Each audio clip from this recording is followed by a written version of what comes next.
सभी को बहुत बहुत धन्यवाद।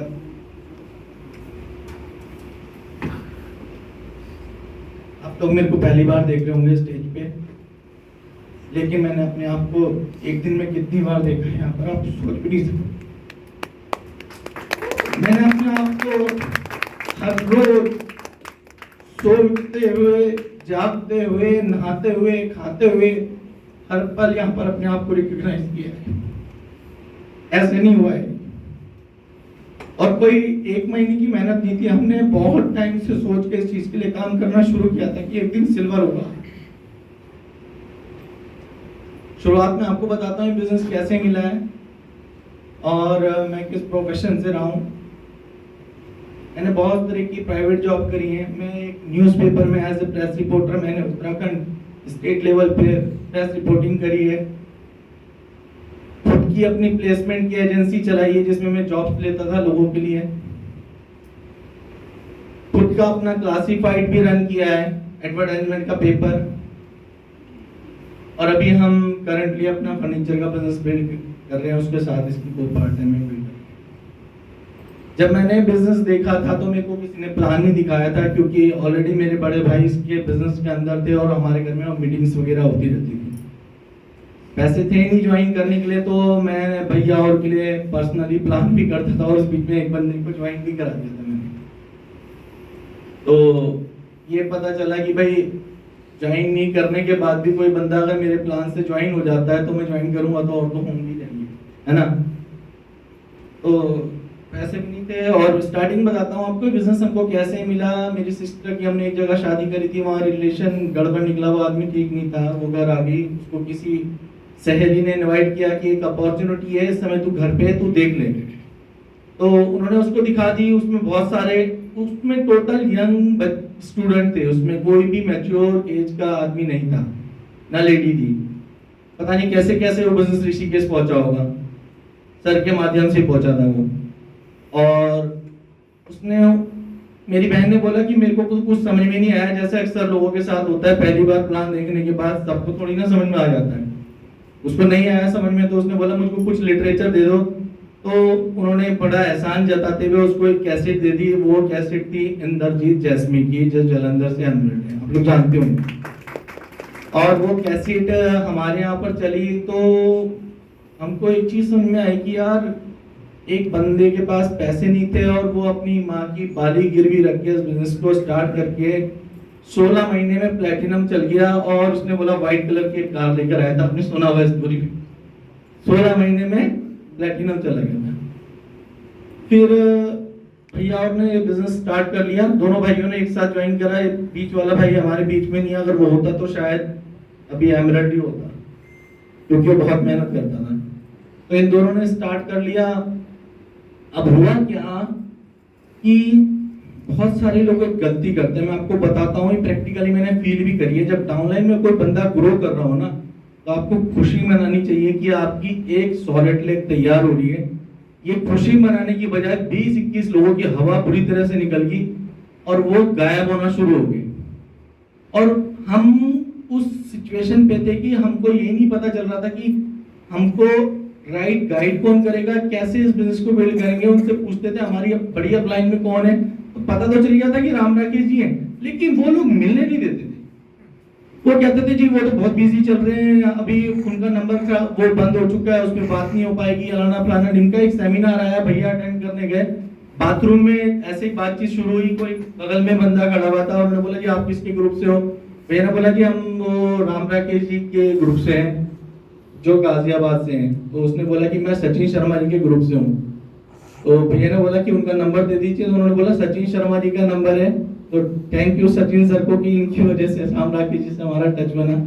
और उन्होंने फिर भैया ने कॉल किया सचिन जी को, और सचिन जी ने बोला कि आप राम राकेश जी से बात कीजिए और हम आपकी जैसे भी चाहेंगे हेल्प करेंगे।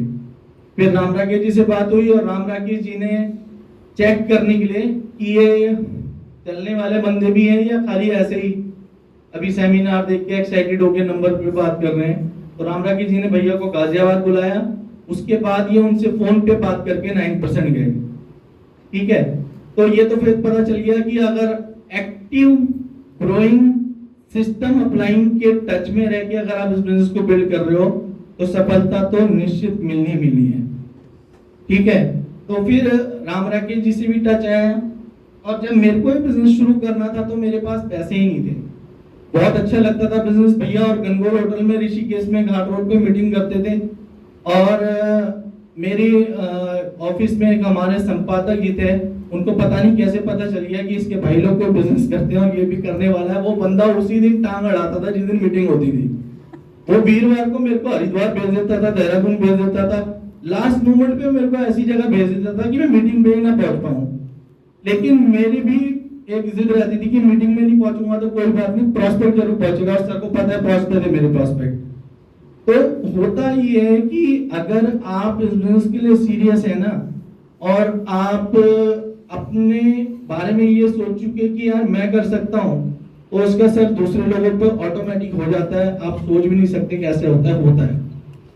और फिर मैंने बोला यार पैसे का जुगाड़ कैसे करूं, तो मेरा एक दोस्त था, मेरा क्लास फेलो, ब्याज पे पैसे देता था। मैंने उससे बोला यार एक काम शुरू करना है मेरे को, और मेरे को इतने पैसे चाहिए। उसने बोला हाँ ले ले, इंटरेस्ट में दूंगा। मुझे पता था कितना इंटरेस्ट लेता है, लेकिन उसने मेरे को 1-2% एक्स्ट्रा ही बोला। मैंने कोई बात नहीं। तो मैंने अपनी बहन और अपनी ज्वाइनिंग दोनों की इकट्ठी करी, उसको एज ए डाउनलाइन स्पॉन्सर किया। तो मैं डाउनलाइन के साथ ही इस बिजनेस में आया था।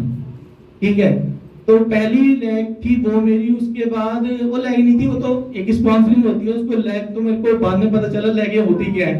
पहले तो मैं सोचता था जो ज्वाइन हो गया वही लैग है, ऐसा नहीं होता। ऐसी तो पता नहीं कितनी स्पॉन्सर करी है मैंने, और यहाँ जितने लोग बैठे हैं इससे ज्यादा लोगों से ना भी सुनी है। लेकिन मजे की बात यह है कोई ऐसा मर्द ही नहीं टकरा जो मुंह पे ना करे।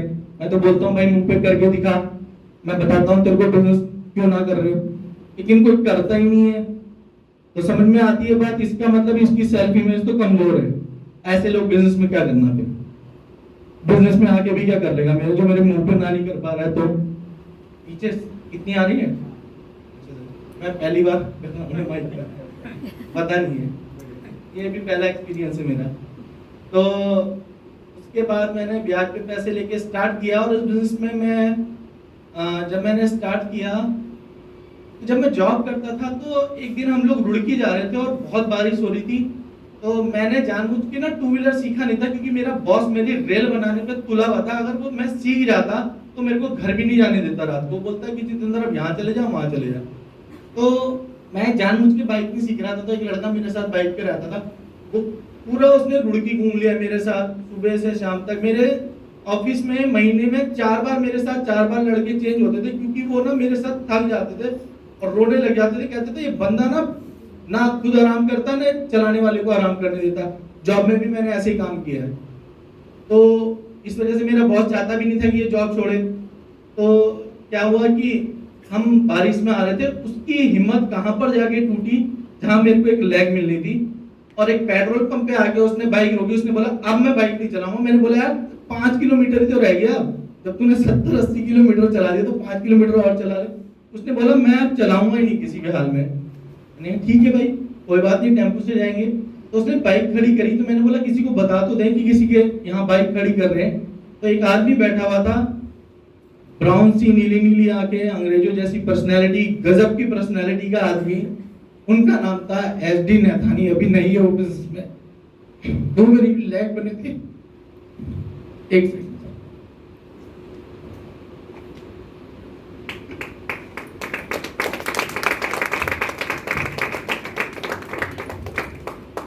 तब मैंने बिजनेस ज्वाइन नहीं किया था। तो उसने मिलवाया, तो मैं लोग ना ढीले ढीले हाथ पकड़ाते हैं मिलाने के लिए, आपने देखा होगा ना, जैसे मर गया हाथ में जाने नहीं है। वो बंदा पहला बंदा ऐसा मिला जिसने एनर्जी के साथ मेरे से हैंड रेज किया। मैंने बोला यार आदमी बहुत बढ़िया है, जिस दिन ये बिजनेस ज्वाइन करूंगा सबसे पहले तो इसी को ज्वाइन करूंगा, जिसे मैं जानता भी नहीं हूँ। तो उसके बाद वहां से हम ऐसे ही निकल गए। फिर मैंने अपना खुद का क्लासिफाइड शुरू कर दिया, और क्लासिफाइड शुरू करने के टाइम पे भी मैं बिजनेस को ज्वाइन नहीं किया था, और मैं उनके पास एडवर्टाइजमेंट के लिए पहुंचा। मैंने कहा सर आपका ऐड चाहिए। तो उन्होंने बोला जितेंद्र यार पेट्रोल पंप वाला कोई ऐड देता है क्या, इसको एडवर्टाइजमेंट की जरूरत है क्या। मैंने कहा सर आपके एडवर्टाइजमेंट का आपका मैं आपको रीजन बता देता हूँ, आपके पेट्रोल पंप का नाम क्या है। उन्होंने बोला एयरविंग सर्विस स्टेशन। उनके फादर 62 की लड़ाई में या 70 की लड़ाई में, 70 की लड़ाई में शहीद हो गए थे as a flight lieutenant commander. और उनके उस पे उनकी मदर को ये पेट्रोल पंप अलाउड हुआ था। मैंने बोला सर कितने लोग जानते हैं कि ये एयरविंग सर्विस स्टेशन है, नॉर्मल पेट्रोल पंप ही तो लगता है, क्या आप नहीं चाहते कि आपके फादर की एक जो चीज इतनी मेहनत से मिली है, उनकी कुर्बानी से मिली है, उसके बारे में लोगों को पता चलना चाहिए। तो उन्होंने बोला हाँ यार ये तो मैंने कभी सोचा ही नहीं था। तब उन्होंने बोला कि इसका ऐड कैसा होना चाहिए, तो मैं डिजाइनिंग भी खुद ही करता था। तो मैंने कबाड़ी के यहाँ से मैगजीन खरीदी, उसमें से एक मैंने एक बहुत बड़े कोई स्पोर्ट्समैन थे उनके बैकग्राउंड लिया और एडवर्टाइजमेंट बना के दिया, जैसे किसी एक महंगी मैगजीन का कवर पेज हो। वो एडवर्टाइजमेंट देख के इंप्रेस हो गए, उन्होंने बोला ये ऐड कंटिन्यू रहेगा, और उनकी मेरी फ्रेंडशिप हो गई, दोस्ती होगी हमारी। और वो इतने पढ़े लिखे, दून के पढ़े लिखे, लेकिन उनका फ्रेंड सर्कल कम था, क्योंकि लोग ना ज्यादा अमीर और बिजी और पढ़े लिखे आदमी के साथ बैठने से इसलिए घबराते हैं, उनको लगता है कि इसके साथ तो इसी की टक्कर का आदमी बैठना चाहिए। लेकिन वो आदमी भी फ्रेंड सर ढूंढ रहा होता है कि यार कोई तो बैठ के बात करे मेरे से, और खुद तो जाके बोलेगा नहीं आ जाओ भैया आ जाओ भैया, ऐसा तो होता नहीं है ना। तो वो मेरे साथ इतने क्लोज फ्रेंड बन गए, कोई भी चीज होती थी उनके पेट्रोल पंप पे तो बोलते थे जितेंद्र तू जरा आजा, मैं ये चीज सोच रहा हूँ, बैठ के बात करते हैं, बोलेगा तो करेंगे स्टार्ट। मैंने कहा सर मैं क्या बता पाऊंगा इस चीज के बारे में, मैं कौन सा इस फील्ड में हूँ, कह रहे नहीं मेरे को अच्छा लगेगा तो आ जाएगा। तो फिर मैंने बिजनेस ज्वाइन कर लिया, और फिर मैंने उनसे बात छेड़ी जो अक्सर नए लोग करते हैं। मैंने कोई एक पढ़ी लिखी लाइन नहीं बोली थी कि एक बिजनेस है, अपॉर्चुनिटी है। मैंने सीधा उनसे बोला मैंने आपका बिजनेस ज्वाइन किया है जो नए लोग करते हैं, और आप भी इस बिजनेस को देखो और ज्वाइन कर लो। तो उन्होंने बोला जितेंद्र एक बात बताऊं तेरे को, बुरा तो नहीं मानेगा? मैंने कहा नहीं सर बता दो, बुरा किस बात का माने। कह रहे कि यहाँ का तो पहली बात तो मैं इसको ऑलरेडी ज्वाइन कर चुका हूँ। पहले तो उन्होंने मेरे को बोला मैं इसको ऑलरेडी ज्वाइन कर चुका हूँ और छोड़ भी चुका हूँ। कि यूएसए में तो ये हाल है कि मेरी सिस्टर और हम लोग बस स्टॉप पे खड़े थे कि किसी ने एमवे बोला, तो पलट के देखा तो इतने में बंदा गायब हो जाता है नाम कंप्लीट होने से पहले। तो इतना भारी वाला नेगेटिव दिया। और मैं हमेशा लोगों के एक ही बात बोलता हूँ, जो लोगों के छोड़ने का कारण है वही हमारा बिल्ड करने का कारण है। वो नेगेटिव देख के और कोई होता तो पलंग के नीचे घुस जाता, छोड़ देता। नहीं मैंने बोला यार इस बंदे को तो जरूर ज्वाइन कराना है, इसका तो डाउट है, तो पता ही नहीं है बिजनेस है क्या। तो मैंने क्या किया, मैंने एक समझदारी का काम किया, क्योंकि हम लोग मीटिंग वगैरह अटेंड करते थे। मैंने अपने बड़े भाई से, दीपक जी से उनकी फ्रेंडशिप करवा दी, है ना। ये जाके बैठने लगे, उन्होंने इनको कुछ बुक्स वगैरह सीडी सूडी सुनना देना शुरू कर दी, बंदा ओपन लेने में लग गया।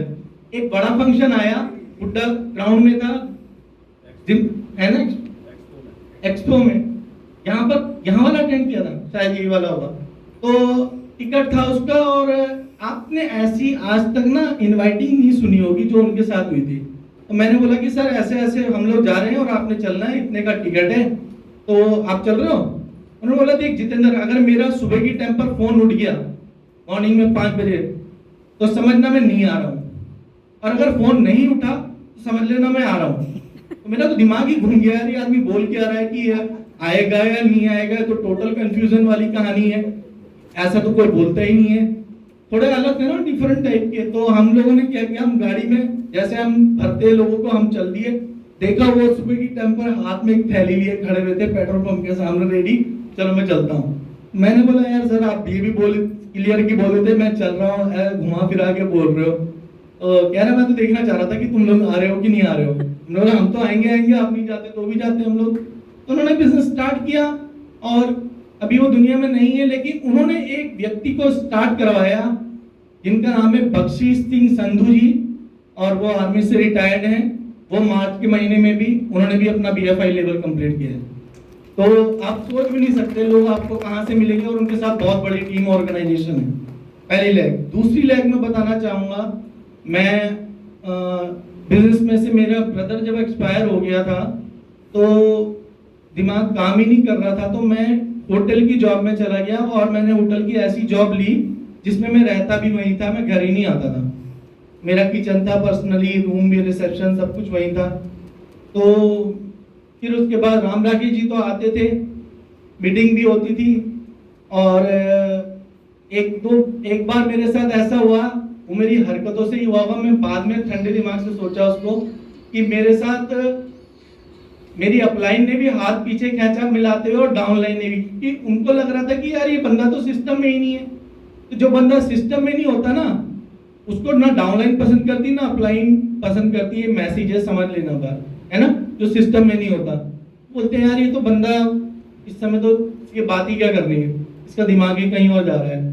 तो वो बात मेरे को बहुत बुरी तरह से चुभी। मैंने बोला कि कोई बात नहीं, आज जो इन्होंने किया है शायद मेरा गलत हूँ, लेकिन मैं अपने आप को चेंज करूंगा, बदलाव लाऊंगा अपने अंदर। एक मैंने रील भी सुनी थी फेसबुक में, नोकिया कंपनी जब बंद हुई तो उसके ऑनर से किसी ने, रिपोर्टर ने पूछा कि आपकी कंपनी बंद होगी क्या कारण थे।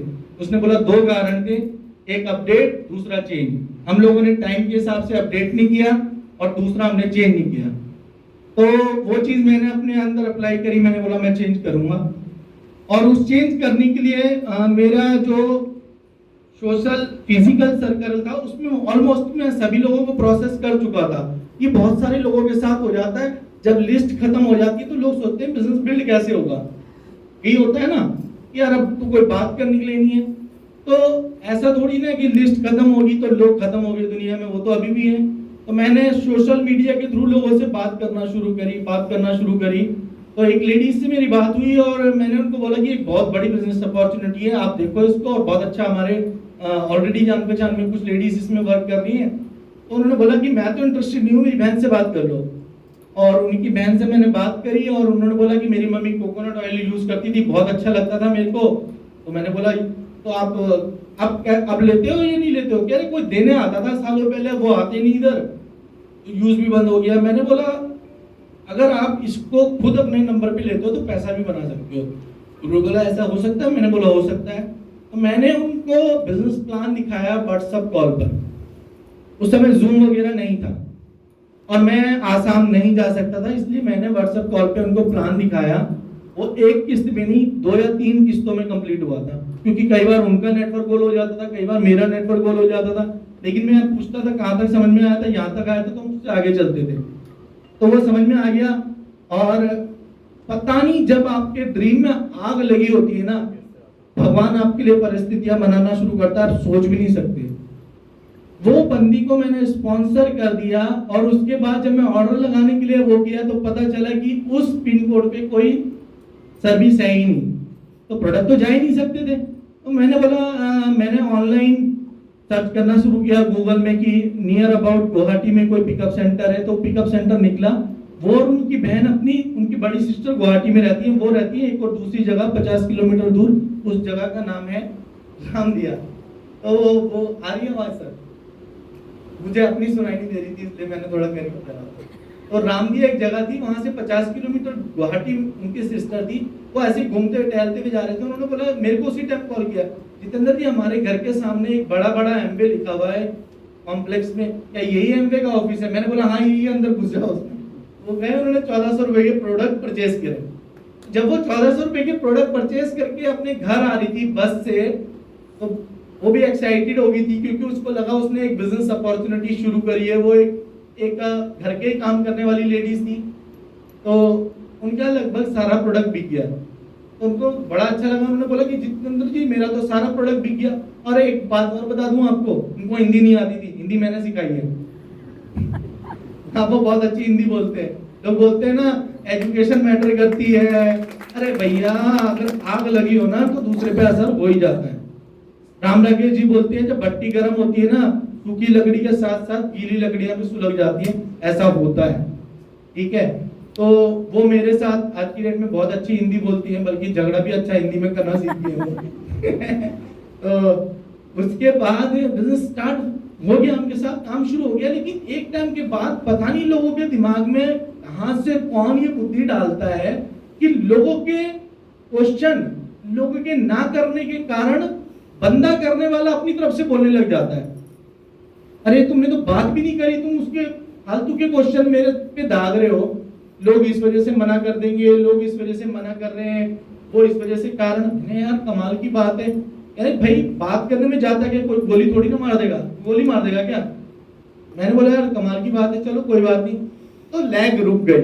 अब लोग होता है बहुत सारे लोगों के साथ लैग रुक जाती है, तो लोग बोलते हैं जब तक ये प्लान नहीं दिखाएगा तो लैग कैसे यार खड़ा है, तो तुम क्या झक मार रहे हो उस बिजनेस में? अपनी ज्वाइनिंग करो, डाल दो, लैग बढ़ानी है तो। मैंने वही किया। ये चीज करने से पहले अपलाइन से डिस्कस कर लेना, लेकिन मैंने रुकी हुई लैग को चालू किया था, ठीक है। और उसमें मैंने स्पॉन्सरिंग शुरू करी। एक लेडीज मैंने स्पॉन्सर करी मणिपुर से, इम्फाल से, जो मणिपुर के पुलिस कमिश्नर की बेटी थी, मुझे बाद में पता चला। तो सोचो आप कहां कहां स्पॉन्सरिंग हुई। एक लेडीज मैंने स्पॉन्सर करी छत्तीसगढ़ में, वो टीचिंग की जॉब में है। एक लेडीज मैंने स्पॉन्सर करी आसाम में, वो भी टीचिंग की जॉब में है। उनके थ्रू हमने कुछ लोग यूपी में भी स्पॉन्सर करे, पटना में भी स्पॉन्सर करे। और एक मेरे हमारी शॉप में एक लेडीज आई थी पार्लर की चेयर बनवाने के लिए। मैंने उनसे बिजनेस की बात छेड़ दी थी, तो उन्होंने खुद मेरे को फोन किया ज्वाइन करने के लिए। एक बार पहले किया था, गायब हो गई थी, फिर पता नहीं अचानक से उनको करंट सा आया। उन्होंने बोला जितेंद्र जी भैया एक बार आके बिजनेस प्लान बताओ मेरे को। मैंने बताया, और बताने के बाद वो ज्वाइन हुई। उनकी उस दिन मौसी आ रही थी कोटद्वार से। कोटद्वार में क्यों बता रहा हूँ वो भी मैं बताऊंगा अभी आपको। तो उनकी मौसी आ रही थी, उन्होंने ज्वाइन कर लिया। उनकी मौसी उधर गई और उसके साथ साथ मैंने ऑर्डर लगा दिया, प्रोडक्ट भी हम पहुंच गए। उन्होंने एक लेडीज से बात कराई, वो भी कोटद्वार से थी, उनके हस्बैंड एक्सपायर हो गए थे, 2 लड़के हैं उनके, यंग लड़के हैं। उन्होंने बिजनेस ज्वाइन करा, अपना छोटा मोटा ऑर्डर लगाया, और उन्होंने मेरी बात कराई एक आदमी से जो हरिद्वार में किसी गवर्नमेंट जॉब में थे। तो वो बोलते थे उनको कि जितेंद्र मीना है कौन जो मेरे को रेगुलर प्रोडक्ट भेज रहा है। मैंने ना शक्ल देखी, बातचीत तो होती है फोन पे, है कौन, एक बार मिलना है। तो वो उस दिन बोल ही रहते। मैंने बोला सर मैं हरिद्वार आ रहा हूँ, आपसे मिलूं क्या? उन्होंने हाँ मीना जी बिल्कुल आ जाओ। तो वो मेरे से मिले, और मिलने के बाद कुछ लोग सोचते हैं ना कि मिलने से घबराते हैं कि यार बंदा क्या सोचेगा, पता नहीं क्या सोच रहा होगा। वो आदमी एक कौन सा डिपार्टमेंट है, पीएससी के किसी बड़े अधिकारी निकले। हम उनके ऑफिस में मिले थे, मुझे नहीं पता था इतनी हायर पोस्ट पे। और वो बंदा हाँ पुलिस डिपार्टमेंट में। तो उसके बाद मिलने के बाद मुझे लगा कि सोच रहे होंगे कि शायद हल्के फुल्के तो लड़का है, लेकिन उसके बाद से वो और इज्जत करते हैं। वो मेरे को मीना साहब बोलते हैं मिलने के बाद से। तो हुआ क्या कि वो दोनों लेडीज गायब होगी, जिन्होंने उस कोटद्वार वाली लेडीज से संपर्क कराया, और वो लेडीज टिकी। इस महीने छत्तीसगढ़ वाली लेडीज 3% गई, कोटद्वार वाली लेडीज 3% गई, आसाम वाली अजंता सरकार 3% गई। और आप यकीन नहीं मानोगे, जब आप काम करते हो ना, ऊपर वाला लोग भेजता है। एक लड़का था जिसको मैंने इसी ग्रुप में ज्वाइन कराया था, वो कीनिया में गोल्ड माइन कंपनी में एज ए सिक्योरिटी इंचार्ज उनकी पोस्ट पे लग गया था। 2 साल के बाद आया, उसका 125-150 पीवी का ऑर्डर लगा है इसी मार्च के महीने में। तो ऊपर वाले ने वो भी भेजा, उन्होंने बोला यार इसको पीवी की जरूरत है, इसको बोलो जा 2 महीने के रेस्ट पे जा। तो वो भी आया था अफ्रीका से ऑर्डर लेने के लिए, ठीक है जी। तो ये लेग 600 पीवी प्लस गई। अब मैं इसमें एक चीज बताता हूँ आपको मजे की बात। कोटद्वार का मैंने जिक्र क्यों छिड़ा था। कोटद्वार में मैंने एक लड़के को स्पॉन्सर किया, और वो लड़का स्कूटर में हमको जम्मू से लेते हुए कोटद्वार लेके गया, और उसने बोला मेरा जीजा जी रहते हैं यहाँ पर, प्लान और हेल्थ प्लान करना। तो मैंने उनके जीजा जी से दिन में पहुंचे थे 3-4 बजे। सर अभी करते हैं? कह रहे अभी नहीं करेंगे, हम लोग करेंगे रात के टाइम पर मीटिंग। मैंने सर रात को क्यों? कह रहे तुम नहीं जानते भाई, ये फौजियों का गाँव है, इनको दिन में समझ में नहीं आता। तो वो बात मेरे पल्ले नहीं पड़ी थी। मैंने इन्होंने ऐसा क्यों बोला? वो रात के टाइम पे मैं हेल्थ प्लान ले रहा हूँ, और वहाँ सामने पैक बन रहे हैं और मुर्गा रखा हुआ है। अब मैं सोच रहा हूँ कि यार मैं दिखाऊं, बताऊं, क्या करूं, इनके क्या पल्ले पड़ेगा। और मैंने अपना हेल्थ प्लान जैसे मैं करता हूँ वैसे ही कंप्लीट किया। भैया का रात को फोन आया, क्या हुआ तेरा? मैं उनके साथ बैठा हूँ, क्या बताऊं कि क्या हुआ। मैंने बोला मैं इसमें क्या बताऊं, प्लान तो मैंने कर दिया, अभी मुझे पता नहीं क्या हुआ। सुबह के टाइम पर वहां पर प्रोटीन 6 या 12 पेस्ट लेके गया था मैं, प्रोटीन पाउडर लेके गया था, और भी कई सारे प्रोडक्ट लेके गया था, सारे बिके। वो फौजियों के साथ पल्ले पड़ गई थी के बाद। तो मैंने उनके जीजा जी को बोला कि इनके उस समय दिमाग में घुस रही थी, कह रहे भाई ये वो कैटेगरी है बिना पिए इनको बात समझ में नहीं आती। मैंने कहा चलो जी ये भी अच्छा है। वहां पर मेरे कुछ प्रोडक्ट का बैलेंस रुक गया था, एमबे की होम डिलीवरी थी नहीं, मैं बार बार कोटद्वार नहीं जा रहा था, तो मेरा बिजनेस वहां से खत्म हो गया क्योंकि उनका साला भी छोड़ गया। तो मेरे अंदर एक चीज थी कि यार वहां पर तो शुरू करना है, और आज की डेट में वहां पर बिजनेस हो रहा है। हेलो, अगर आप करने पर हो ना तो मिलेगा आपको। तीसरी लैब के बारे में बताता हूँ। ऐसे ही फेसबुक में कांटेक्ट कर रहा था, एक लेडीज थी, वो खेतों में काम करती थी और हिमाचल से थी। हिमाचल में दो चीजों पे सबसे ज्यादा काम होता है, एक एप्पल पे, दूसरा मटर और आलू पे। सब्जियों में मटर आलू सबसे ज्यादा होता है वहां पर। उनसे मैंने बात करी, मैंने बोला जी बिजनेस अपॉर्चुनिटी है, आप इसमें पैसा बना सकते हो अपने काम के साथ साथ। तो उन्होंने बोला कि मैं तो बहुत कम पढ़ी लिखी हूँ, अनपढ़ जैसी हूँ भैया, मैं क्या, मैंने आप फेसबुक में चैट में मेरे को रिप्लाई कर रहे हो और कह रहे हो अनपढ़ हो, मेरे तो बात पल्ले नहीं पड़ रही आपके। यानी वो तो मैं कर लेती हूँ। तो मैंने बोला यही तो करना होता है इसमें, और कौन सा हमने रॉकेट साइंस के कुछ अलग से निबंध या कोई ऐसे वगैरह लिखने। तो कह रही कि चलो ठीक है, लेकिन भैया मैं नंबर नहीं दूंगी क्योंकि फेसबुक में बहुत गंदे गंदे लोग हैं और ऐसा होता भी है। तो मैंने बोला चलो एक काम करते हैं, आप एक काम करो, एक जूम ऐप डाउनलोड करो। मैंने मैसेंजर में उनको लिंक भेजा और एक मीटिंग चल रही थी, और लकीली वो मीटिंग में कुसुम भाभी प्लान ले रही थी। वो मीटिंग मैंने उनको अटेंड कराई और उनको कुसुम भाभी को देख के लगा होप मनी की यहाँ लेडीज कर सकती है बिजनेस। फिर मैंने उनको ज्वाइन करा दिया। अब सुनो मेन पंगा क्या हो गया, व्हाट्सएप पे डॉक्यूमेंट्स आके ज्वाइन करा दिया। अब मैं जब ऑर्डर लगाने लगा तो पिन कोड सर्विसेबल नहीं है। मैंने यार ये फिर वही पंगा आ गया, एक लैग खोली वहां पर भी ये पंगा, दूसरी लैग खोली अब इसमें भी ये सेम पंगा। तो मैंने बोला चलो कोई बात नहीं। मैंने बोला एक बात बताओ, आपको प्रोडक्ट में भेजूं तो कहाँ भेजूं, एड्रेस बताओ। अरे भैया मेरा तो और ज्यादा इंटीरियर में, ऐसी हाइट में, वहां तो कोई आ ही नहीं सकता। तो मैंने बोला फिर क्या करेंगे, अरे नीचे मार्केट में एक डॉक्टर साहब है, उनका क्लिनिक भी है, ट्रांसपोर्ट का भी बिजनेस है, आप मैं उनका एड्रेस देती हूँ, उनके एड्रेस पे प्रोडक्ट भेज दो। इनका नाम है डॉक्टर अमरनाथ राय, 18% BBI है ना। तो अब हुआ ये कि मैंने बोला पहले मेरी बात करूंगा मैं तब भेजूंगा, मेरे को तो पता चलना चाहिए आदमी कैसा है। मैंने बात करी, जेंटल आदमी, मतलब इतना बढ़िया आदमी बात करने। मैंने बोला यार, मैंने उनको बोला आप इनको बिजनेस के बारे में क्यों नहीं बताती। और लोगों की सेल्फ इमेज होती है ना, वो खेतों में काम करने वाली, वो डॉक्टर जिसके एक डॉक्टर जाने के बाद खानदान ही पूरा डॉक्टर बन गया है। तो फिर उनका वही ऑब्वियसली उनको हुआ फील कि नहीं करेंगे। मैंने कहा कोई बात नहीं, मैं उनसे बात कर लूंगा। फिलहाल मैंने उनको प्रोडक्ट भेजने की तैयारी करने वाला था। मैं उससे पहले एक टीम मीटिंग हुई थी, और आपको पता ही है टीम मीटिंग यूट्यूब की होती है 3-3.5 घंटे की। तो वो मैंने उनको भेज दी। मैंने कहा डॉक्टर साहब हमारी एक टीम मीटिंग है, वो देखो आज। तो उन्होंने बोला, मैंने सुबह उनसे पूछा आपने टीम मीटिंग देखी। उन्होंने 4-5 लोगों के नाम बताए, उनका भी सुना, इनका भी सुना, उनको अच्छा लगा। मैंने बोला पहला आदमी है जो टीम मीटिंग में नाम गिनवा रहा है, जो मेरे बिजनेस में वो आज तक अपना नाम नहीं जानते, दूसरे का नाम तो गिनवाना बहुत दूर की बात है। इसका मतलब ये बंदा सीरियस है। तो फिर मैंने बोला डॉक्टर साहब एक काम करो, आपने एक जूम ऐप डाउनलोड करो, मैं आपको ना कुछ ऐसी इंफॉर्मेशन दूंगा जो इस मीटिंग में भी नहीं थी। अभी मैंने क्यों बोला, ताकि वो मेरी बात को ध्यान से सुने। तो आप ये बात भी बोल सकते हो, कॉलिंग में कुछ भी बोल सकते हो। मैंने बोला उस मीटिंग में वो चीज नहीं थी जो चीज मैं आपको बताने वाला हूँ। तो उन्होंने बोला ठीक है फिर तो मैं जरूर जूम डाउनलोड करूंगा। और मैंने उनके साथ एक हेल्थ प्लान लिया। प्लान नहीं दिखाया बिजनेस प्लान, क्योंकि डॉक्टर थे, मैं चाह रहा था हेल्थ प्लान दिखा देता हूँ। फिर प्लान छोटा सा एक रिव्यू ले लिया प्लान का। फिर जब मैंने बोला नीता ओली जी आप पैसे कैसे भेजोगी, कि पैसे मैं एक काम करती हूँ डॉक्टर साहब को दे देती हूँ, वही भेज देंगे। फिर मैंने डॉक्टर साहब को बिजनेस, मैंने बोला सर अब आप बताओ किसके नाम से स्टार्ट करना चाहोगे। वो मैंने ललित कौशल जी से सीखा था यहीं पे, कि आप किसके नाम से स्टार्ट करना चाहोगे। ये नहीं पूछा आप करना चाहते हो या नहीं करना चाहते हो, मैं पूछता हूँ आप किसके नाम से स्टार्ट करना चाहोगे।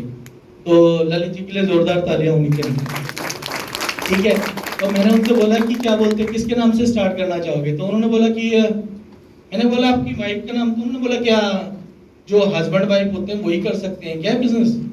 मैंने कहा ऐसा नहीं है भाई साहब, ये बिजनेस ड्रीमर के लिए है, किसी कपल का कोई ट्रेडमार्क नहीं लगा है कि वही इस बिजनेस को ज्वाइन करेंगे या वही करेंगे, कोई भी कर सकता है। तो उन्होंने बोला ठीक है फिर मैं डॉक्यूमेंट्स भेजता हूँ। और भैया के ग्रुप में एक लेडीज है रामेश्वरी जी, उनके घर पे बैठे हुए थे हम जब डॉक्यूमेंट्स आ रहे थे। वो भी यूं करके हंस रही थी कि हाँ डॉक्यूमेंट्स आएंगे, कोई ज्वाइन करेगा। तो डॉक्यूमेंट्स आ गए। फिर मैंने डॉक्टर साहब को बोला डॉक्टर साहब अपना ऑर्डर बताओ। अब मैं बहुत मुश्किल से किसी को 150 PV की ज्वाइनिंग कराने वाला बंदा, अब वो ऑर्डर मैंने बोला जी कैल में कितनी लिखूं, 5 कैल में, 5 डेली, 4 आयरन, 5 मधुमानाशनी लिख लो, इतनी तुलसी लिख लो, इतना। मैंने बोला यार इनको रेट का लगता है कुछ ना डाउट हो गया है, सोच रहे ज्यादा सस्ते प्रोडक्ट हैं कि ये तो लिखवाए जा रहे हैं। मैंने कहा डॉक्टर साहब एक बात बोलूं आपको, थोड़ा टोटल कर लेते हैं। मैं घबराने लग गया। मैंने बोला यार कहीं बंदा आने से पहले ना चले जाए इतनी मुश्किल से तो ज्वाइनिंग आ रही है। मैंने कहा डॉक्टर साहब एक बार टोटल कर लेते हैं। कह रहे जी वो सब छोड़ो, आप कि टेंशन ना लो, आप ऑर्डर लिख दो। मैंने लिख दिया। कह रहे कितना टोटल हुआ? मैंने कहा सर करीबन 20-1 हज़ार के आसपास हुआ है और 4-1 हज़ार का अनीता ओली का है। चलो जी कोई बात नहीं। तो कह रहे कि यूको बैंक में खाता है। मैंने बोला नहीं वो तो नहीं है, लेकिन मुझको पता था, मैंने जो आसाम वाली लेडीज ज्वाइन कराई थी उनकी सिस्टर का गूगल पे भी था और उनका यूको में था। तो मैंने बबीता भुयान, रानू भुयान की सिस्टर का खाता भेजा उनको। जिस आदमी से मेरी एक दिन में बात हो रही है उस आदमी ने मेरे अकाउंट में 24,000 रुपए दिलवा दिए। हेलो। और वो 24,000 रुपए आए, मैंने उनको ज्वाइन कराया। मैंने अब प्रोडक्ट आ गए। अब उसके बाद प्रोडक्ट आने के बाद मैं क्या, मेरे पास, मैं पर्स लाना भूल गया, मैं आज आपको दिखाने वाला था, मुझे मिल नहीं रहा था। मेरे पास पोस्ट ऑफिस की 6,000 से ऊपर की रसीदें रखी हैं। लोग 50 रुपए की डिलीवरी के चक्कर में ऑर्डर छोड़ने को तैयार हो जाते हैं। 50 रुपए कौन भरेगा? हमने 6-6,500 रुपए डिलीवरी के चार्ज भरे हैं, मैंने और डॉक्टर साहब ने मिलजुल के, है ना। अगर आप बिजनेस में ऑनर वाला माइंडसेट रखते हो ना, तो चुटर पुटर खर्चों पे चिल्लम चिल्ली करनी नहीं चाहिए। कुछ लोग करते हैं, ठीक है। और फिर उसके बाद डॉक्टर साहब ने बोला कैसे भेजोगे? मैंने बोला पोस्ट ऑफिस कितना दूर है? कह रहे पोस्ट ऑफिस तो 1 किलोमीटर की दूरी पे है, मेरे को सब जानते हैं वहां पर। तो मैंने पोस्ट ऑफिस के पहले आया और इसी बीच में डॉक्टर साहब ने धड़ाधड़ 5-10 ज्वाइनिंग करवा दी, एक के बाद एक के बाद एक के बाद। मैं सुबह से शाम तक उन्हीं की ज्वाइनिंग में बिजी होने लग गया, अपने काम के लिए तो टाइम भी नहीं लग पा रहा था।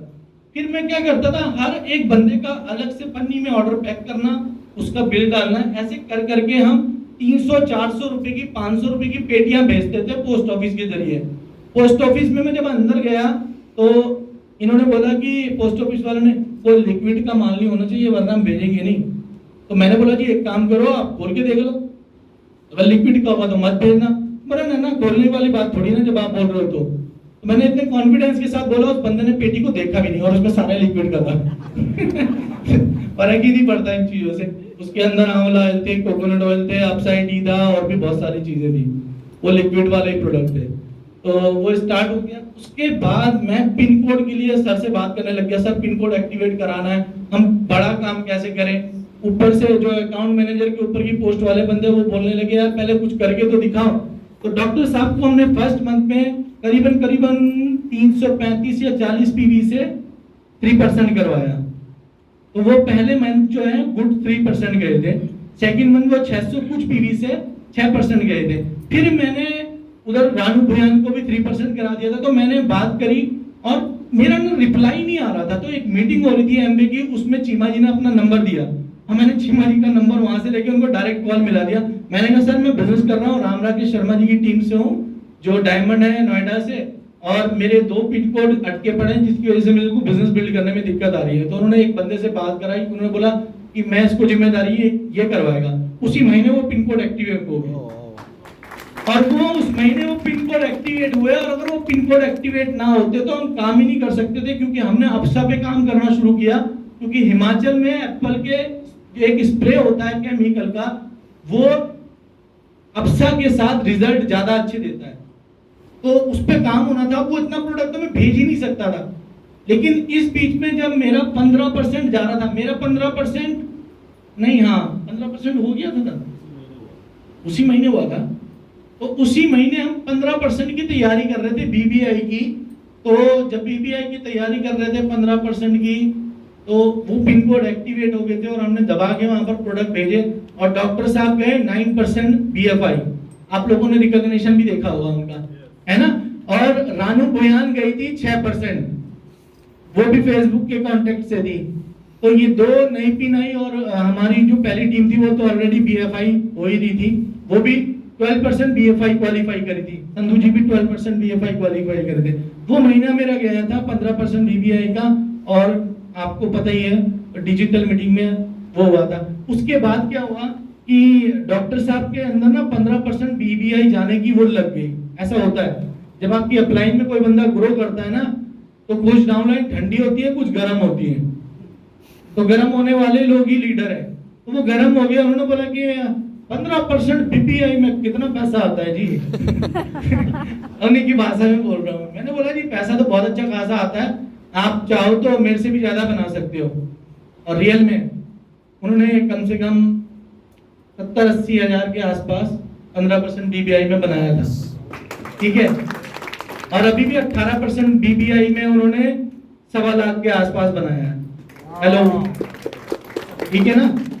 तो वो 15% BBI का, और हमारा जो पैसे की लेन देन है ना वो इतनी क्लीन है ना डॉक्टर साहब और हमारी, कि उनका ऑर्डर लगने से पहले मेरे खाते में पैसे आ जाते हैं और मैं बैलेंस चेक करके फोन करके बोलता हूँ डॉक्टर साहब पैसे आपने डलवाए क्या? डॉक्टर साहब कहते हैं हाँ ऑर्डर तो लगाना ही था तो पैसे भेज दिए मैंने। तो ऐसे लोग भी मिल जाते हैं जब आप काम करते हो तो। और इस महीने जब 18% BBI, तो अब मैं आपको एक चीज बताऊंगा, जो चीज मैंने इस बिजनेस से सीखी है। ये जो हॉल में हम लोग अटेंड कर रहे हैं, ये भी किसी के दिमाग में बन गया होगा और उसने इसको पहले एडवांस में बनाया होगा, बना तो बाद में होगा ना।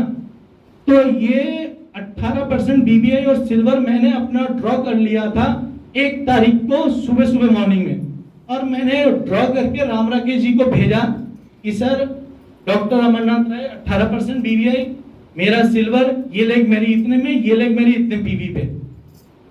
ये मैं हर महीने करता हूँ, ऐसा नहीं है मैंने मार्च के महीने में किया, सर को पता है, लेकिन हर महीने करता हूँ। हम रोज एक ही वो गोल्फ वाले गेम में बार बार खड्डे में बॉल डालने की ट्राई कर रहे हैं, तो एक दिन तो जाएगी ना।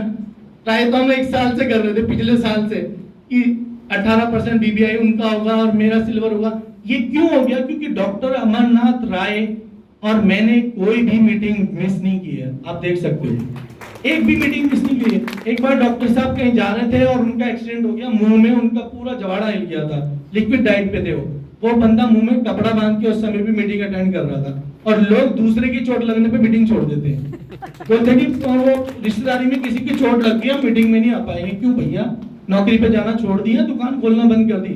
वो तो सारे कंटिन्यू हो रहे तुम्हारे। एमवे बिजनेस बिल्ड करने का टाइम आता तो शादी ब्याह, पड़ोसी चाहिए, राणा फलाना ढिमका बहाने ढूंढने लग जाते हो, उसके बाद बोलते हो भगवान ने बिजनेस नहीं चलाया। जग मार रहे हो तुम, सिंपल सी बात है भाई। जब तुम खुद नहीं कर रहे हो सही ढंग से, तो दूसरे से तो करवाने की उम्मीद नहीं कर सकते। कुछ लोग ऐसे जो PV चेक करते रहते हैं काम करने की बजाय, डाउनलाइन का PV कितना हो गया, इसका PV कितना हो गया। मैंने कसम खाई है इस बिजनेस में, जब तक मैं ऑर्डर खुद नहीं डालता मैं PV तक नहीं देखता, क्योंकि मुझको शर्म आती है अपने आप को। यार मेरे को तो अधिकार नहीं बनता किसी और के काम को मैं क्यों देखूं, जब तक मैं खुद नहीं करूंगा मैं नहीं चेक करूंगा। ये मेरा प्रिंसिपल है, और ये चीज मेरे ग्रुप में भी डुप्लीकेट हो रही है। और कम्युनिकेशन का आपको रोल बताऊंगा कि मेरा राम राकेश जी से कोशिश ये रहती है कि पहली कॉल जाए सर को मॉर्निंग में। हो सकता है कितने सारे लोग कॉल करते होंगे, 4थी 5वीं होती होगी। पहली कॉल मैं सर को करता हूँ, इनसे डायमंड वाली एनर्जी लेता हूँ और फिर अपनी एनर्जी के साथ उसको आगे फ्लो करना शुरू करता हूँ। लोगों से बात करने लग जाता हूँ, सुबह से लेकर शाम तक, रात तक एक ही बात करता रहता हूँ लोगों से। और उसका इतना कमाल हुआ है कि आजकल मेरी कॉल सर को थोड़ा लेट भी हो जाती है, क्योंकि मैंने सर से अपना जो वो संपर्क ज्यादा बढ़ाया है ना, मेरी डाउनलाइन का संपर्क ऑटोमेटिक मेरे साथ ज्यादा बढ़ गया। ऐसा होता है कि, और एक चीज और बता रहा हूँ आपको, जब आप काम कर रहे हो ना तो अपलाइन से बिना बात करे तो रह ही नहीं सकते। अगर कोई बंदा काम बात नहीं कर रहा अपलाइन से, तो इसका मतलब काम नहीं कर रहा है। सिंपल सी बात है। वो तो मेरे साथ भी होती थी, जब मैं कुछ करता नहीं था तो मैं सोचता था यार सर को बताऊं क्या, सर पूछेंगे क्या किया। वो पूछते नहीं है, एक बार भी नहीं पूछते, वो सिर्फ एक ही बात बोलते हैं मेरे को। वो बात मैं अपनी डाउनलाइन को भी सेम बोलता हूँ, आप बहुत बढ़िया कर रहे हो, बहुत अच्छा कर रहे हो। भले मैं कैसा ही कर रहा हूँ, वो चीज मैं उनको भी बोलता हूँ। तो सर के साथ कम्युनिकेशन बढ़ा, डाउनलाइन के साथ कम्युनिकेशन बढ़ गया। अब मैं ये जो रानू भायन वाली लैग है, इसमें मैं कुछ और लोगों के भी नाम गिनवाऊंगा, और मैं देख लेता हूं मैंने किस किस का लिखा है।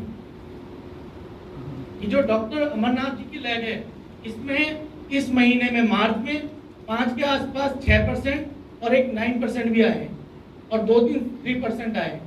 ठीक है, तो ये 18% BBI वाले ग्रुप है। और ये जो रानू बियान का ग्रुप है, इसमें एक लेडीज ऐसी जगह से 3% हुई है जिनको मैंने उस महीने में प्लान दिखाया था जब मेरे पैर में प्लास्टर लगा हुआ था। उस महीने में मैंने 2 लेडीजों को व्हाट्सएप पे होम मीटिंग अटेंड कराई थी, और वो लेडीज यहाँ पर MBA ऑफिस महीने में 2 या 3 दिन खुलता है, लास्ट 3 डेज तो वो खुला हुआ था। उसने अपनी जाके क्लोजिंग करी और वो 3% हुई है। ठीक है, लोग कहते हैं ना मणिपुर में ये हो रहा है वो हो रहा है। एक बार बताऊं, बिजनेस वहीं बिल्ड होगा जहाँ परेशानियां होंगी, जहाँ कंफर्ट वाला वो होगा ना, बिजनेस बिल्ड नहीं होता। वहाँ तो लोग मनोरंजन कर रहे होते हैं। बिजनेस वही बिल्ड होगा जहाँ पर लोग परेशान हैं और अपॉर्चुनिटी ढूंढ रहे हैं और अपॉर्चुनिटी की कदर कर रहे हैं।